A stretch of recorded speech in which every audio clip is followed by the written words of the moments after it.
दोस्तों, कहानी की शुरुआत में हमें एक छोटे से फैमिली को दिखाया जाता है। इसी के साथ दोस्तों, रेडियो के जरिए हमें यह बताया जा रहा था, जल्द ही इस शहर के ऊपर उल्कापिंड की बारिश होने वाली है। लेकिन वैज्ञानिकों का यह कहना था कि उल्कापिंड हमारे शहर के ऊपर से होकर के गुजर जाएगा और उल्कापिंड गिरने में अभी भी 24 घंटे बाकी है। अपने कॉलेज के पास पहुंच जाने के बाद लीरा कार से नीचे उतर जाती है। कॉलेज के अंदर जाने के बाद वो स्पोर्ट क्लास को ज्वाइन करती है। वो दौड़ने की प्रतियोगिता में शामिल होकर के तेज दौड़ करके इस रेस को आराम से जीतने वाली थी। लेकिन तभी अचानक से टॉम नाम करके एक इंसान फ्लेयर लेकर के उसके सामने आ जाता है चेस करने के लिए।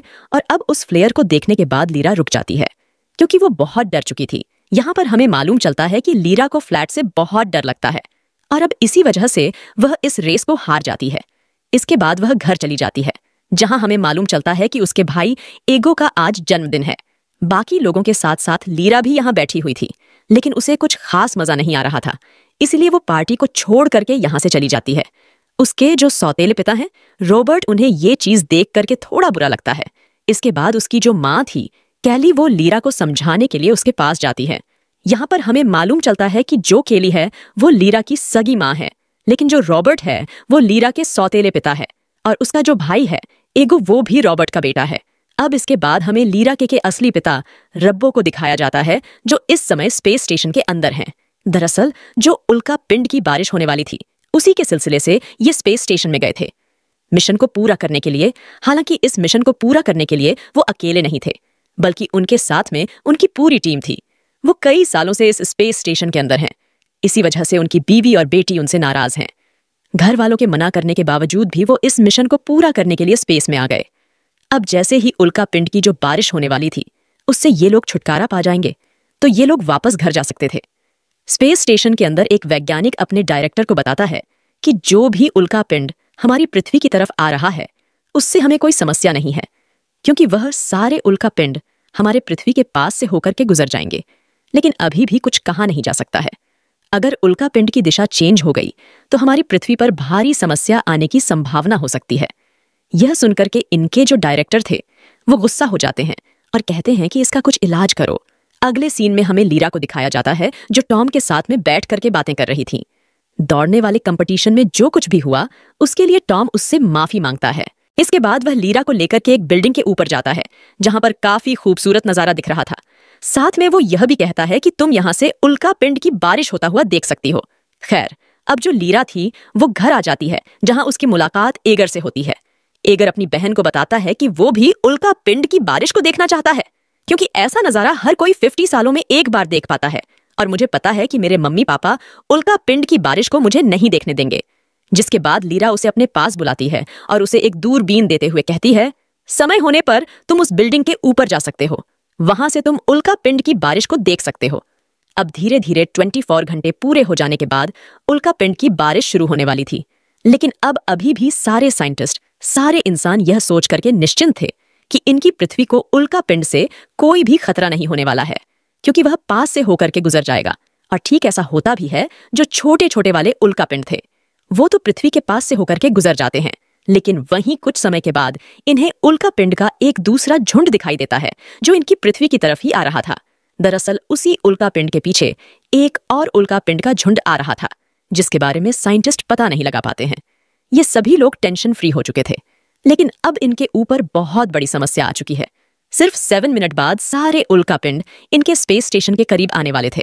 और सिर्फ इतना ही नहीं, वो उल्कापिंड कुछ शहरों के ऊपर गिरने वाले भी थे। जिसके बाद रब्बो जाकर के चेक करता है कि आखिर कौन कौन से शहर के ऊपर उल्कापिंड गिरने वाला है। जहां उसे मालूम चलता है कि जिस शहर में उसका परिवार रह रहा है वहां पर भी उल्कापिंड गिरने वाला है। वो फौरन अपनी बेटी के डिवाइस से कनेक्ट होता है और उन्हें इस खतरे के बारे में बताता है। वह अपनी बेटी को इस खतरे के बारे में आगाह कर देता है, लेकिन वह खुद सावधान नहीं हो पाता है। उल्कापिंड की बारिश जैसे ही होती है तो वह स्पेस स्टेशन के एक हिस्से को ही उड़ा देता है, और जब वह पृथ्वी पर आकर के गिरता है तो मानो जैसे कि अब पृथ्वी पूरी तरीके से तबाह होने वाली है। सभी लोग अपनी जान बचाकर के घर में से बाहर निकल करके आने लगते हैं। इस दौरान जो टॉम था वो लीरा के पास आ जाता है और उसे अपने साथ लेकर के जाने लगता है। लेकिन तभी अचानक से जिस दीवार के पास ये लोग खड़े थे वो टूटने लगती है। दीवार गिरती उससे पहले टॉम लीरा को साइड कर देता है और खुद दीवार के नीचे फंस जाता है। ठीक उस समय एक कार आकर के लीरा को ठोक देती है। हालांकि अभी वो ठीक ठाक थी, उसकी सांसें चल रही थी, इसलिए ये लोग उसे उठा करके कार में रख लेते हैं और हॉस्पिटल लेकर के जाने लगते हैं। लेकिन शायद इन बेचारों को नहीं पता था कि हॉस्पिटल के साथ साथ अब सब कुछ तबाह हो रहा है। खैर, अब कुछ समय के बाद लीरा को होश आ जाता है और वो कार से उतरने के बाद यहां से भागने लगती है।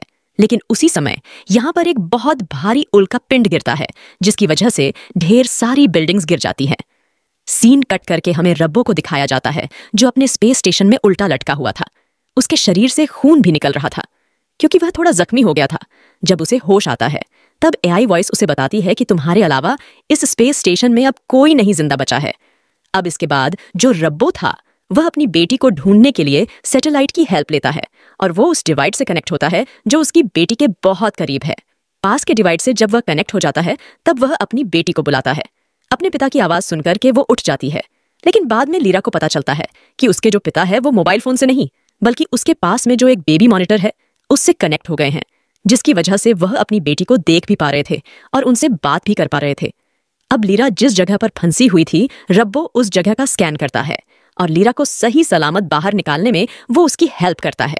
इस तरीके से अब जो लीरा थी, वह सही सलामत उस जगह से बाहर आ जाती है। बाहर आने के बाद लीरा को यहाँ का माहौल के बारे में मालूम चलता है। उसे पता चलता है कि यहाँ पर अब रहने लायक एक भी जगह नहीं बची हुई है। हालांकि दूसरी तरफ हम लीरा के परिवार को देखते हैं, जो कि यूनिवर्सिटी के अंदर रुके हुए थे और बाकियों को भी रेस्क्यू करके उन्हें भी यहाँ पर लेके आ रहे थे। लीरा के जो पिता थे, वो अपनी पत्नी यानी कि केली से बात करते हैं, जहां केली लीरा को बताती है कि जो एगर है वो उसके पास नहीं है। एगर का नाम सुनने के बाद लीरा को याद आता है कि वो उल्का पिंड की बारिश देखने के लिए उस बिल्डिंग के ऊपर जाने वाला था। हालांकि इस चीज के बारे में अभी भी लीरा अपने माता पिता को नहीं बताती है, लेकिन जब माँ का कॉल डिस्कनेक्ट हो जाता है, तब लीरा अपने पिता को बताती है कि इस समय एगर उस बिल्डिंग के अंदर है, क्योंकि मैंने ही खुद उसे वहां पर भेजा था। उल्का पिंड की बारिश देखने के लिए अब जो रब्बो था, वो लीरा से कहता है कि तुम उस बिल्डिंग के पास मत जाना। मैं एगर को बचाने की कोशिश कर रहा हूं, लेकिन पिता के मना करने के बावजूद भी लीरा उस बिल्डिंग के पास जाने लगती है। ठीक उसी समय रब्बो का सारा सिस्टम बैठ जाता है, जिसकी वजह से वो अपनी बेटी से डिस्कनेक्ट हो जाता है। एआई वॉइस बताती है कि आपके स्पेस स्टेशन की जो बैटरी है वो खत्म हो चुकी है। बैटरी बैकअप रखा हुआ है, जिससे जाकर के आपको जोड़ना होगा, लेकिन आप उसे जाकर के जोड़ नहीं सकते हो, क्योंकि स्पेस स्टेशन के बीच वाला हिस्सा टूट गया है और बैटरी को स्पेस स्टेशन के दूसरी तरफ रखा गया है, जहां पर जाना बहुत मुश्किल है। अब जैसे कि जो लीरा थी, उसके पिता ने उसे बिल्डिंग के पास जाने से मना किया था, लेकिन फिर भी वो बिल्डिंग के अंदर चली जाती है। बिल्डिंग के अंदर जाने के बाद जब वो एगर को पुकारती है, तब एगर चिल्ला करके बताता है कि वो इस समय बिल्डिंग के ऊपर के साइड में फंसा हुआ है। इधर हमें स्पेस स्टेशन में रब्बो को दिखाया जाता है, जो वायर को लेकर के इस स्टेशन के दूसरी तरफ जा रहा था, उसे बैटरी से जोड़ने के लिए, ताकि कि वो सिस्टम को चालू कर सके। हालांकि एआई वॉइस उसे बार बार यह काम करने से मना कर रही थी, क्योंकि खतरा काफी ज्यादा था, लेकिन खतरे से ज्यादा उसे अपनी बेटी की परवाह थी। वो दूसरी तरफ पहुंच जाने के बाद वायर को ले जाकर के बैटरी से जोड़ देता है और कनेक्शन को ऑन कर देता है, जिसकी वजह से सिस्टम ऑन हो जाता है और उसके बाद वो वापस अपने स्पेस स्टेशन में आ जाता है। सिस्टम को चालू कर लेने के बाद जब वह दोबारा बेबी मॉनिटर से कनेक्ट होता है, तब उसे मालूम चलता है कि उसकी जो बेटी है वो एगर को बचाने के लिए बिल्डिंग के अंदर जा चुकी है।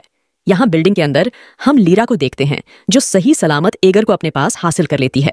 लेकिन ऊपर से जब रब्बो इस बिल्डिंग को स्कैन करता है, तब उसे मालूम चलता है कि इस बिल्डिंग के गिरने के चांसेस 87 पर है।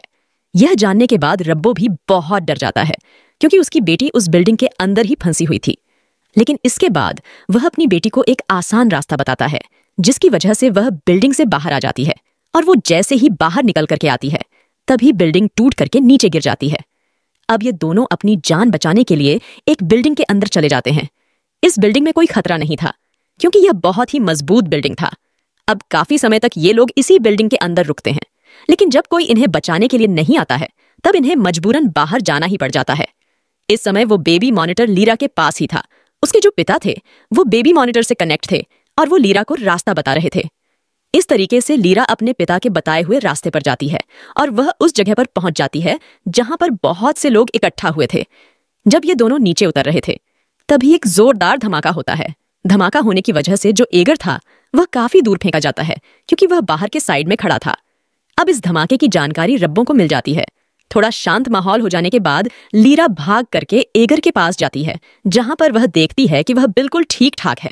सिर्फ उसके सर में से थोड़ा बहुत खून बाहर निकल रहा था। लीरा उसे लेकर के फौरन हेलीकॉप्टर के पास जाती है और यहाँ पर हम देखते हैं कि इस समय हेलीकॉप्टर के अंदर टॉम भी बैठा हुआ था, जो खुद हेलीकॉप्टर से बाहर आ जाता है और एगर को अंदर बैठा देता है, जिसकी वजह से अब हेलीकॉप्टर वाले एगर को लेकर के चले जाते हैं।